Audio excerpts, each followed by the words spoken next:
What's up, dudes? We have an interesting row variation exercise for you today. It's called the prone high row, and it comes straight from our home gym workout plan we just released. Pick it up if you can. Check it out at www.buffdudes.us. It's packed full of these types of exercises, really using just simple and basic equipment, kind of stripping away all the fancy stuff, just using the barbells and dumbbells that can get a lot done. And that's what we're gonna be showing today, an amazing row exercise. Let's get to it. So we got the setup here, and as you can tell, we have the incline bench. We also have the barbell. Now, this helps with a little bit of the space you have to the rowing from the bottom position to the top position, because of course, if there's a flat bench press, you wouldn't get that full range of motion. So that definitely helps. You also get the support of the bench. This is a prone high row, so you're in the prone position, you're facing down, the chest is firmly planted and supported by the bench. Now you might be thinking to yourself, why are you using the bench? Why won't you just do it in a standard bent over position?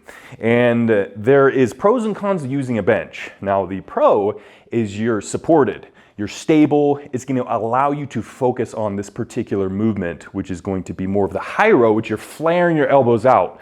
So this is decreasing the activation of your lats and increasing the activation in more the upper back. So which is looking at your traps, your teres major, your rear delts, things like that. The lats aren't in a prime position to pull a lot of weight as they would in a standard bent over barbell row, where your elbow's a little bit tighter.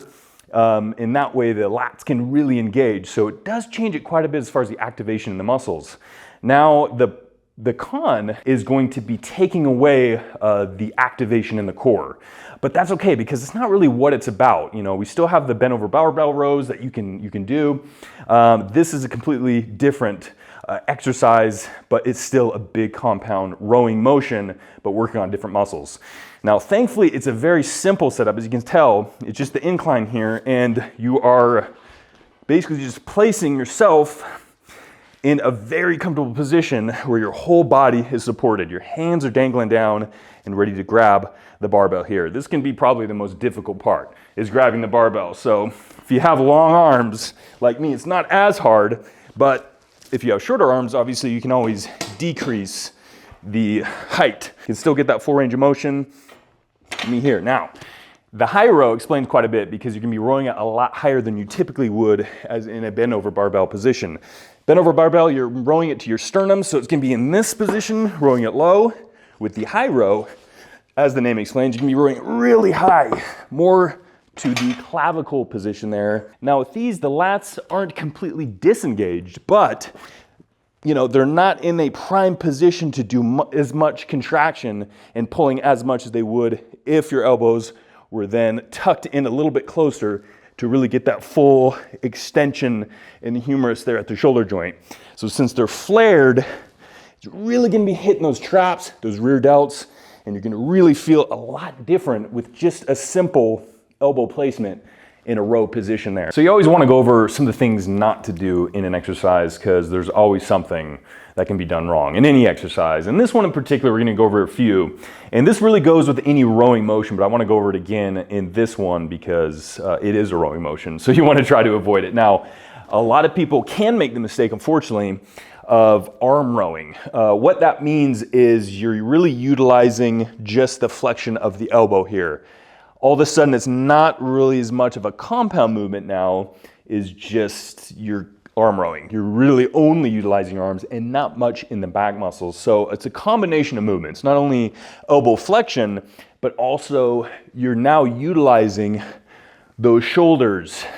And as you can tell, they're really kind of retracting backwards, pulling those shoulder blades together. There's a lot of movement in the shoulder all of a sudden, because now those back muscles are helping to pull everything back, up and back basically. Now another thing is gonna be hand placement. So when your hands go too wide, it's changing the angle so much that the efficiency of the pull is a lot less than what you do if you have it in the proper position. Now, as wide as you can go, you can also go too narrow, where all of a sudden you have a lot of impingement in the shoulder and you won't be able to get that nice shoulder movement there, because you'll feel that pinch in there, grip's too close.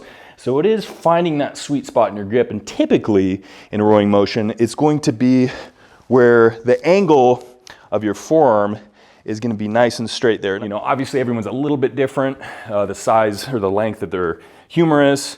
It's all different. We all have our kind of different morphologies there, which is totally fine. So it takes a little time, but as long as you're cautious of those things in this exercise, you'll be fine. And thankfully, it's pretty simple setup.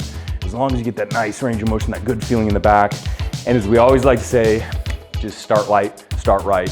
That's the easiest way to do it. Practice out, feel it out, and that's the best way to get it down, that form and function. Awesome exercise, highly recommend it. Hopefully you guys try it out and let us know what you think.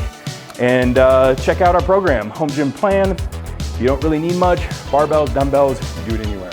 You can have a gym like we do here, you know, it's small, but it gets the job done, or you can just do it in your garage. I mean, you know, hey, do it in your, even a commercial gym if you want to. But thanks for checking this out. Hopefully you enjoyed it. And as always, stay buff.